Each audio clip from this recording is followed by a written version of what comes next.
본문에는 태어나면서부터 맹인된 사람이 등장합니다. 참 불행한 사람입니다. 이 사람이 당하고 있는 고통은 다른 사람의 어느 고통과도 비교할 수 없을 만큼 깊은 고통입니다. 누구도 이 사람보다 불행하지는 않을 것 같습니다. 여러분, 혹시 나는 불행하다 라는 마음이 들거든 이 사람의 처지와 나의 처지를 한번 바꿔놓고 생각해 보십시오. 이 사람에 비해 나는 어떠한가? 아마 이 사람보다 불행하다고는 말하지 못할 것입니다. 우리가 불행하다고 하는 어떤 것들보다 나는 무가치하다, 생활이 의미가 없다, 소망이 없다. 여러분 정말 그렇습니까? 태어나면서부터 맹인된 이 사람만큼 절망적이며 소망 없는 사람이 이 세상에 어디에 또 있겠습니까? 그러나 여러분, 이 사람은 선택된 사람입니다. 하나님의 경륜 안에서 특별한 의미를 가지고 태어난 사람입니다. 이 사람의 생의 의미를 다시 한번 생각할 필요가 여기에 있는 것입니다. 이 사람의 고통은 대체로 두 가지의 관점에서 긍정적으로 볼 수가 있습니다. 첫째로 의미의 문제입니다. 그 고난이 과연 의미가 있느냐 하는 것입니다. 혹독한 고난을 당해도 의미만 있다면, 즉 명분이 좋고 목적이 좋고 다른 사람이 인정만 해준다면 우리는 얼마든지 견뎌낼 수가 있습니다. 그런데 아무런 의미가 없습니다. 생각을 거듭해 보아도 무의미하기만 합니다. 이제는 더 이상 당할 수가 없습니다. 내가 고난을 당하여 다른 사람이 사는 것도 아니요, 그가 행복해지는 것도 아닙니다. 의미 없는 고난, 명분 없는 고난, 이것은 정말로 절망스러울 뿐입니다. 그러므로 고난은 의미가 문제입니다. 고난을 놓고 무겁다, 가볍다 하며 저울로 달 수는 없는 것입니다. 다만 의미가 있느냐, 없느냐, 이것이 중요한 것입니다. 의미가 있다면은 참을만 하지 않습니까? 그러나 의미가 없다면 그 고난이 고통스럽고 억울해지는 것입니다. 남보기에는 하찮은 일이라도 본인에게는 절망스러운 것입니다. 또 하나는 소망의 문제입니다. 오늘은 비록 고난을 당하고 있지만 내일 좋은 일이 있을 것이라면 고난도 당할 만합니다. 그러기에 젊은 시절의 고난은 절대로 잘못된 것이 아닙니다. 돈 주고 산다고 하지 않습니까? 젊었을 때 고생 많이 해두는 것이 좋습니다. 그러면 나이 들어서 고난이 닥쳤을 때 넉넉히 이겨낼 수 있습니다. 고난의 미래적 의미, 소망적 의미는 이래서 대단히 중요한 것입니다. 때로 예수님께서는 임산부의 고난을 비유로 들어가지고 말씀하시기도 하셨습니다. 여인들은 임신한 10달 동안 참으로 고생을 많이 합니다. 또 해산하느라 고생하고 키우느라 고생합니다. 그러나 고생이 좀 많기는 하지만 이 고생은 소망적인 고생인 것입니다. 의미도 있습니다. 그래서 임신하고 아이를 낳아 키우는 것을 안 됐다고 불쌍히 여기는 사람은 없는 것입니다. 보람 있는 일이라고 생각하기 때문인 것입니다. 고난의 문제를 좀 더 긍정적으로 보게 됩니다. 그러나 예외가 있습니다. 나면서부터 속용된 사람, 고생을 한들 무슨 의미가 있겠습니까? 나의 고생으로 누구에게 좋은 일이 생깁니까? 의미도 없고 미래도 없습니다. 태어나면서부터 맹인되었으니 죽을 때까지 맹인인 것입니다. 맹인으로 이 고생이니 장차 어떻게 될 것이다. 보장도 전혀 없는 것입니다. 그래서 어려운 것입니다. 고진감래란 말이 있습니다. 의의 고난이요 명분 있는 고난이라고 할 수 있습니다. 그러나 이 사람의 고난, 의나 명분과는 아무런 상관이 없습니다. 나라를 위해서, 교회를 위해서 맹인된 것이 아닙니다. 보다 나은 미래를 위한 시련도 아닌 것입니다. 미래가 약속되어 있지 않기 때문입니다. 이런 사람은 가장 불행한 사람입니다. 그런데 예수님께서는 이토록 철저하게 불행한 사람을 통해서 하나님의 뜻을 나타내시고 있으십니다. 예수님께서 제자들과 함께 길을 가시다가 날때부터 맹인된 사람을 만나십니다. 제자들이 예수님께 물으십니다. 2절을 한번 같이 읽어보겠습니다. 오늘 본문 2절을 같이 읽어보겠습니다. 시작. 제자들이 물어 이르되 랍비여, 이 사람이 맹인된 것이 누구의 죄로 임함이니이까?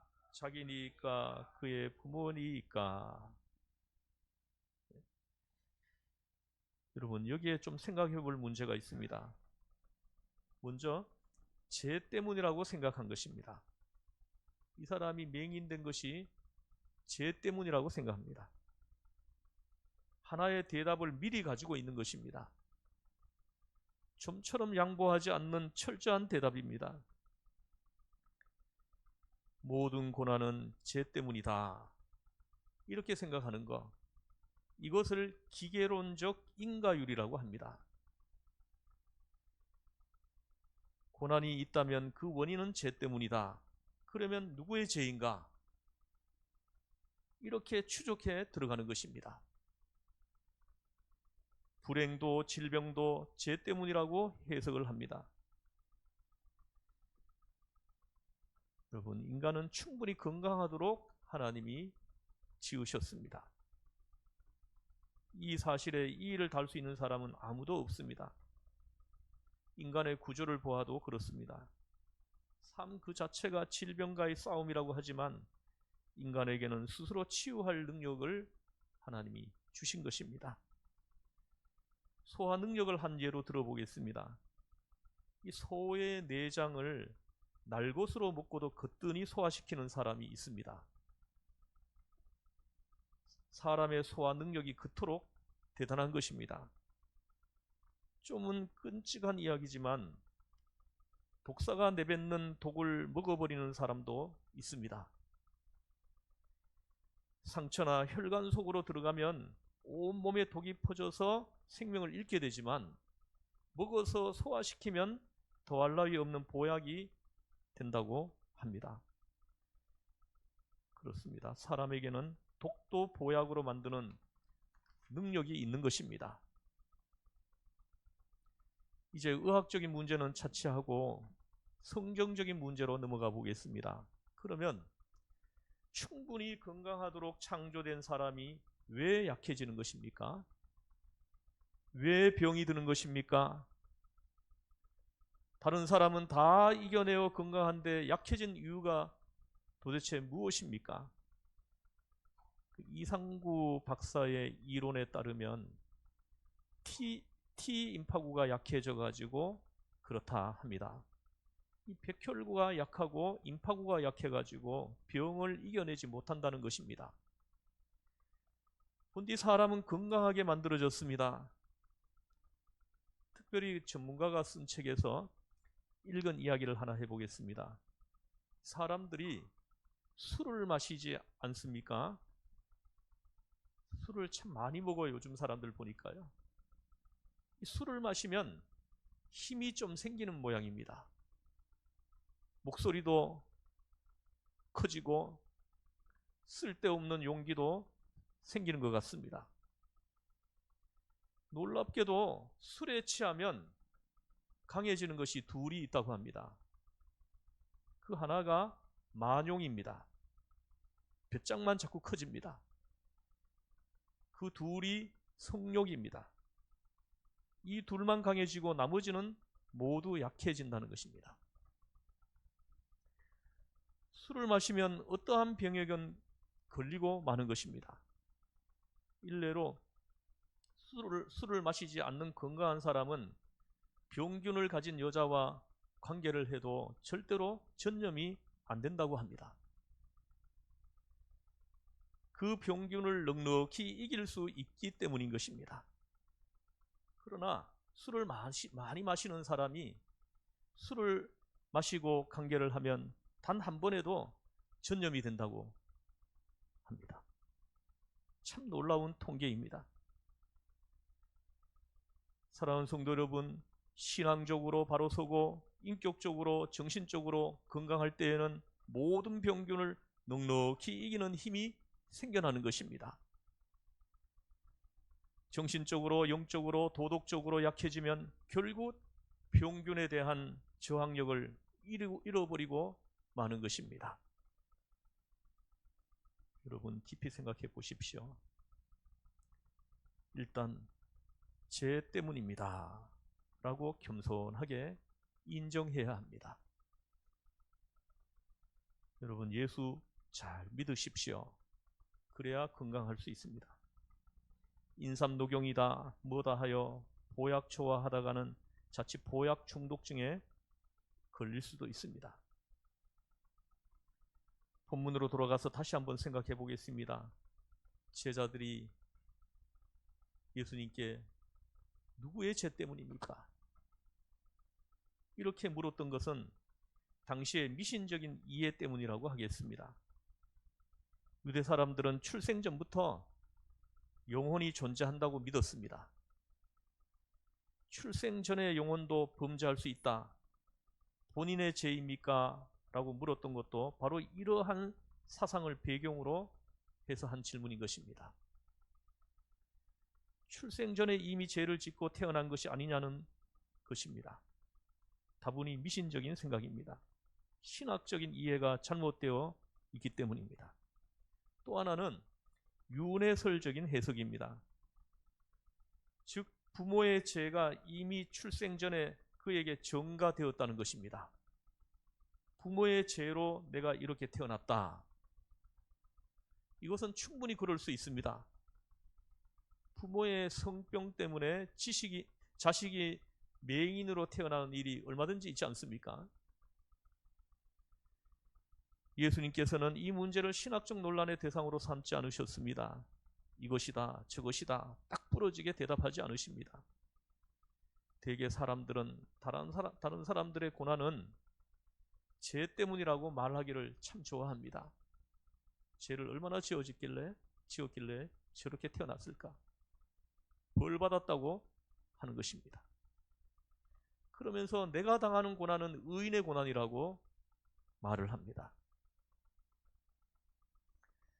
세상이 워낙 악해서 내가 십자가를 진다는 망상에 빠집니다. 본문에서도 제자 중에 한 사람이 날 때부터 맹인된 근원에 관해 가지고 예수님께 묻고 있습니다. 좀 섭섭한 질문입니다.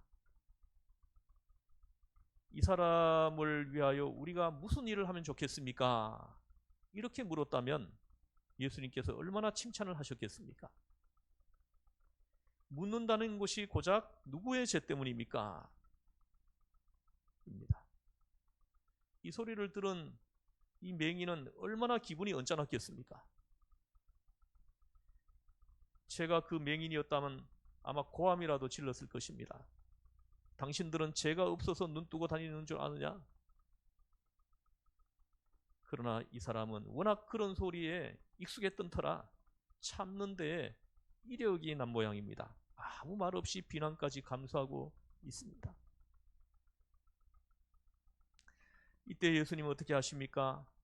많은 시비를 벌일 수 있는 여건을 이미 갖추고 있습니다.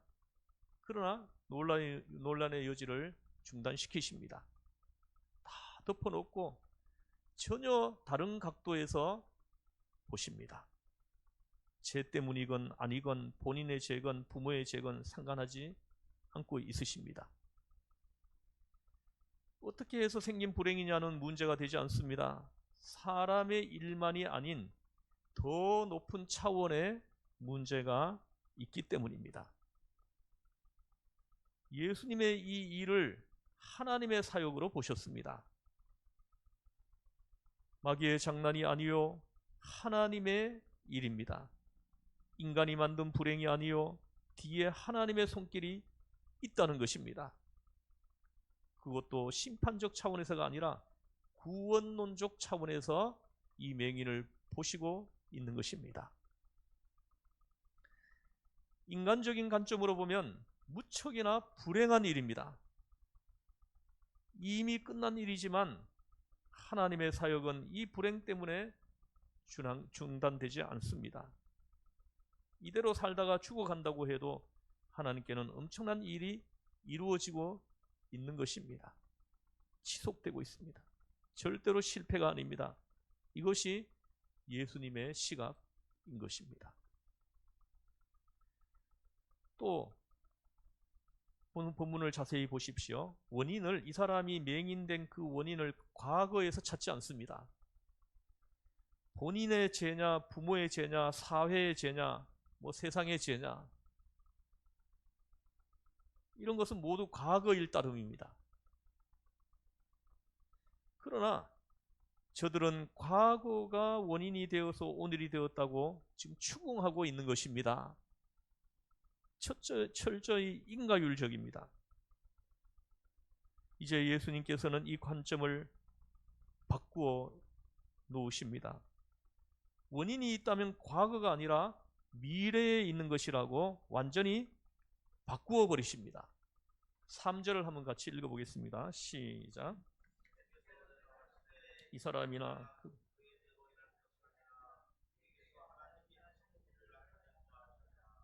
아멘.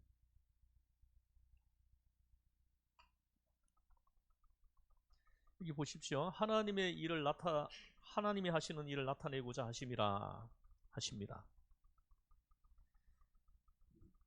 내일이건 10년 후건 언젠가 하나님께서 이루시려는 큰 역사를 위하여 오늘 이 사건이 있다는 큰 경륜적 의미로 지금 보시는 것입니다. 모든 문제에는 미래적 원인이 있는가 하면 과거적 원인도 있습니다. 보십시오. 감옥에 들어가 있는 사람은 과거에 지은 죄로 지금 고생을 하고 있는 것입니다. 그런데 아이들이 공부하느라고 고생을 하는 것은 미래를 위하여 앞에 있을 희망찬 내일을 위해서인 것입니다. 그러나 이 둘 가운데 어느 쪽이라고 딱 잘라가지고 말할 수 없는 사건도 있습니다. 구속함을 받은 사람이냐 받지 못한 사람이냐 따라서 문제가 달라질 수 있습니다. 여러분 보십시오. 같은 감옥에 갇혀 있다고 해도 그 의미가 다를 수 있습니다. 똑같이 과거에 지은 죄로 감옥에 들어갔지만 예수님을 영접하고 예수님을 믿는 사람이 있습니다. 감옥 안에서 반성합니다. 회개합니다. 새로운 사람으로 거듭나서 사회로 나옵니다. 그리고는 이제 자신과 같은 처지에 있는 사람들에게 하나님의 말씀을 전해주는 사람으로 살고 있습니다. 이 사람에게는 감옥 생활은 과거적인 의미가 아니라 미래적인 의미가 있는 것입니다. 그렇습니다. 어느 관점에서 보느냐에 따라 또는 그 사건을 어떻게 받아들이느냐에 따라 의미가 달라지는 것입니다. 여기에 신앙적 세계관이 기초하고 있는 것입니다. 여러분, 지금 나에게 어떠한 불행이 있습니까? 예수 믿는 한 여자가 부모의 강한 반대에도 무릅쓰고 안 믿는 남자하고 결혼을 했습니다. 처음에는 신앙과 상관없이 좋기만 하였지만 점차 원치 않는 일을 해야 했습니다. 제사도 드려야 했고 술상도 차려야 했고, 이렇게 한 10년 살다 보니까 이제 결혼한 것이 후회가 됩니다. 후회 막급입니다. 그때 부모가 반대할 때 생각을 좀 깊이 해볼 걸, 그때 예수 믿는 청년과 결혼할 것을, 내가 지금의 남편을 택한 것은 내 인생의 큰 실수다, 다 내 죄다, 나는 죄인인 고로 죽을 때까지 이 고생을 감수하며 살아야 한다고 자포자기합니다. 그러나 이제 그가 특별한 은혜로 생각이 바꾸어졌습니다. 내가 안 믿는 이 집에 들어오게 된 것은 하나님의 깊은 뜻이 있는 것이다. 어떤 고난이 있어도 남편과 이 집 식구들을 구원하고 말 것이다. 그 선교적 의미로 생각을 바꾼 것입니다.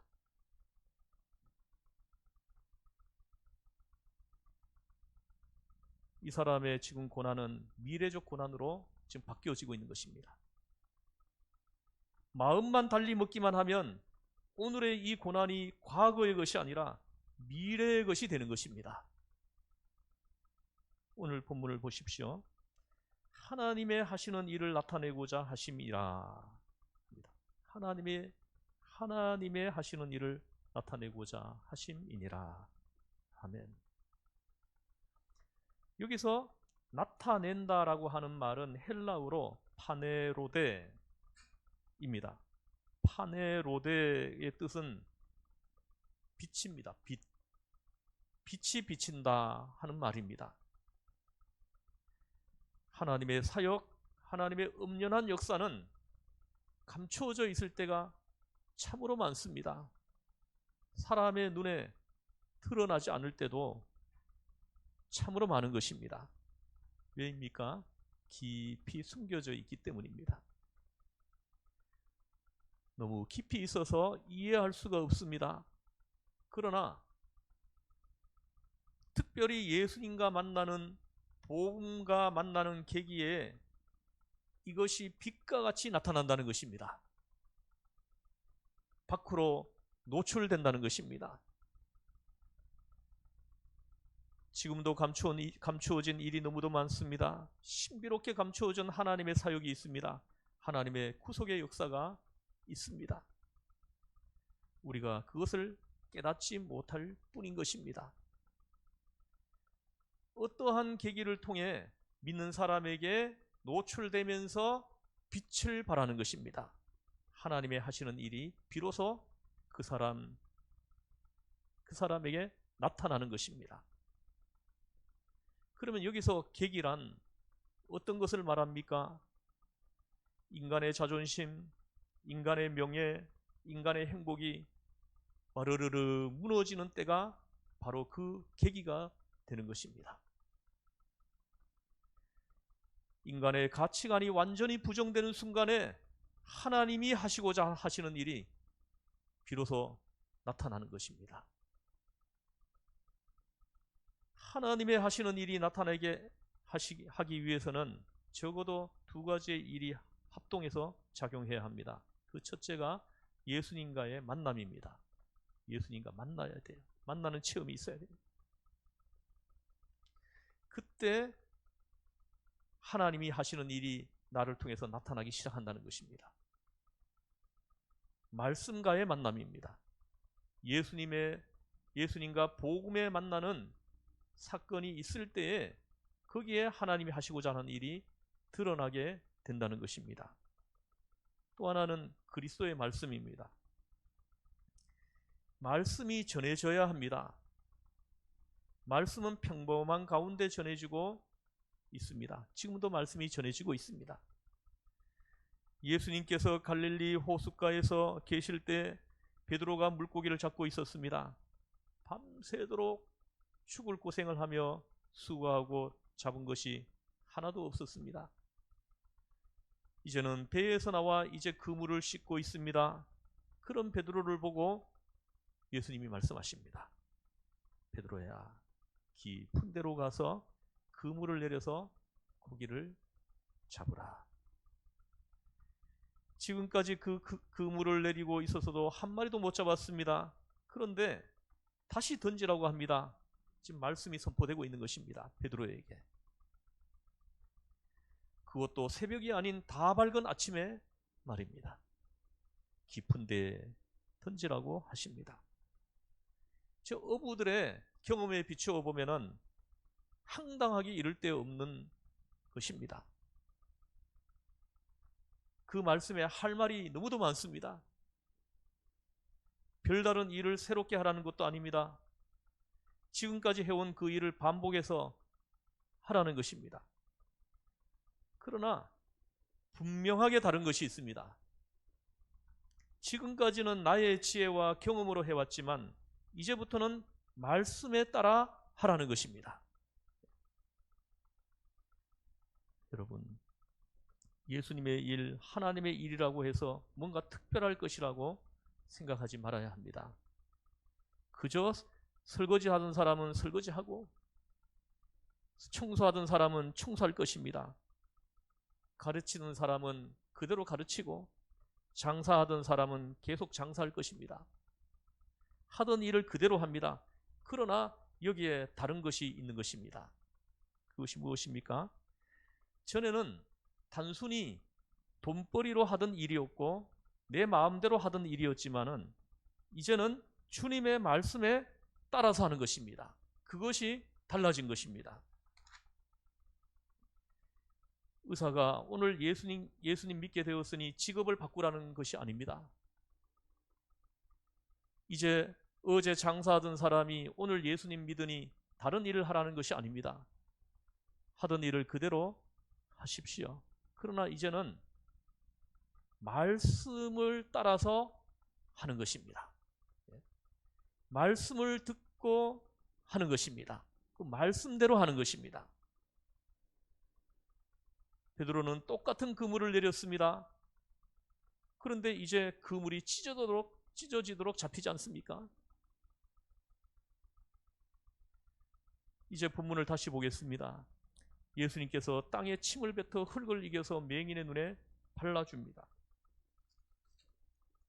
5절을 같이 한번 읽어보겠습니다. 5절 6절요. 시작. 내가 세상에 있는 동안에는 세상의 빛이로라. 진흙을 이겨 그의 눈에 바르시고 합니다. 보십시오. 예수님께서 땅에 침을 뱉어가지고 흙을 이겨서 맹인의 눈에 발라주십니다.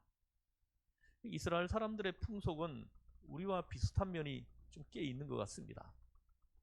저도 그런 경험이 있는데요. 농촌에서 뭐 풀을 베거나 뭐 김을 매다가 뭐 벌레에 물리기라도 하면은 어떻게 합니까? 뭐 땅에 뭐 침을 뱉어가지고 흙을 이겨가지고 물린 곳에 이렇게 문지르잖아요.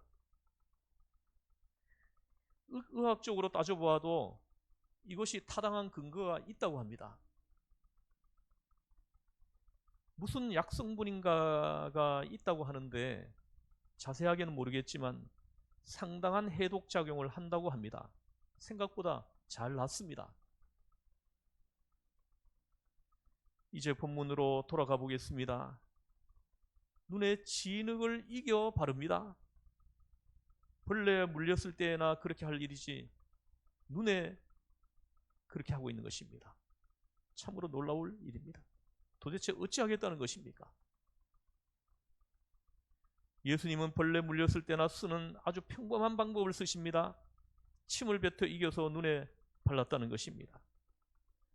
저는 이 본문을 묵상하면서 이 맹인이 침을 흘게 이겨가지고 눈에 바를 때 가만히 있는 것이 참 기특하다는 생각이 들어요.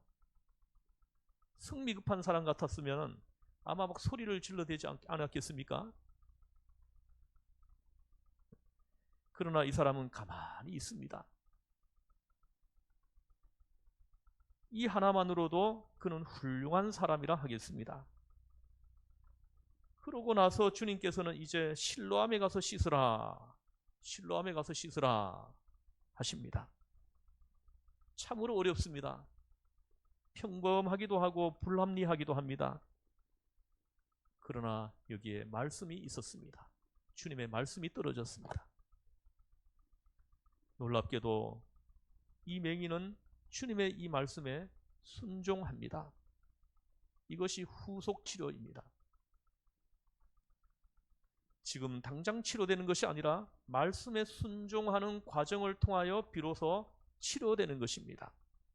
실로암에 가서 씻으라 하셨지만 만일이라도 이 사람이 오늘 일진이 참 사납구나 하고 안 갔으면 어떻게 되었겠습니까? 아마 이 사람은 눈을 뜨지 못했을 것입니다.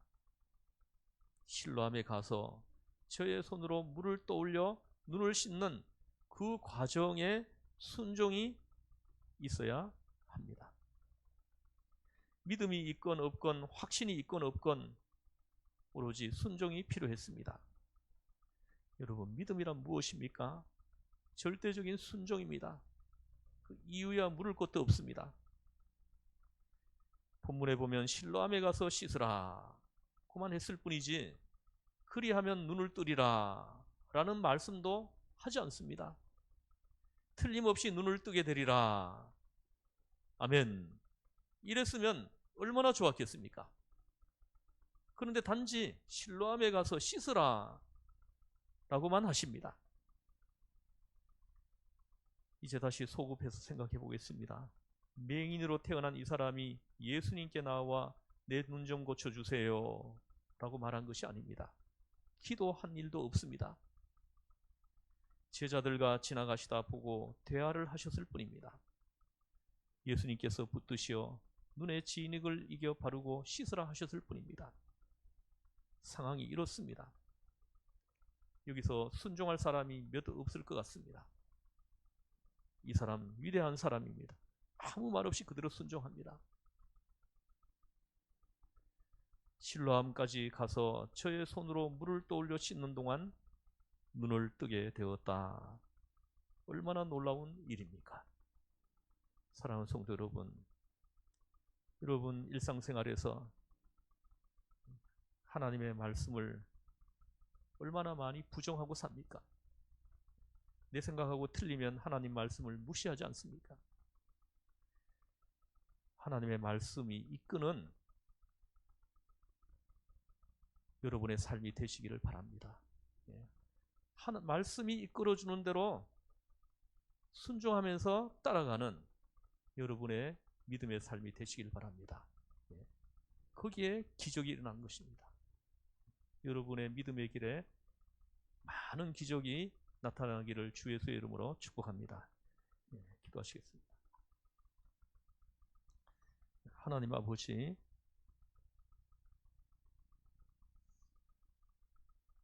나한테 조그만 불이익이 생긴다고 판단되면 하나님 말씀을 무시한 적이 얼마나 많습니까? 나한테 조그만 이익만 생겨도 세상과 타협한 일이 얼마나 많습니까? 그러한 믿음으로 우리가 믿음 생활을 해왔음을 주님 앞에 고백합니다. 하나님, 용서하여 주시옵소서. 하나님, 그러한 믿음의 삶 속에서 아무런 기적과 아무런 은혜도 체험하지 못하고 살았음을 우리가 깨닫습니다. 하나님, 이제 우리에게 남아있는 시간에는 하나님이 말씀이 이끌어 주시는 대로 따라가는 순수한 믿음, 그 믿음을 하나님 회복시켜 주시옵소서. 하나님 말씀이 떨어지면 내 생각과 틀리더라도 그 말씀을 선택하고 말씀을 순종하고 따라가는 우리의 믿음이 되게 하여 주시옵소서. 우리를 죄에서 구원하신 예수님의 이름으로 기도드리옵나이다. 아멘.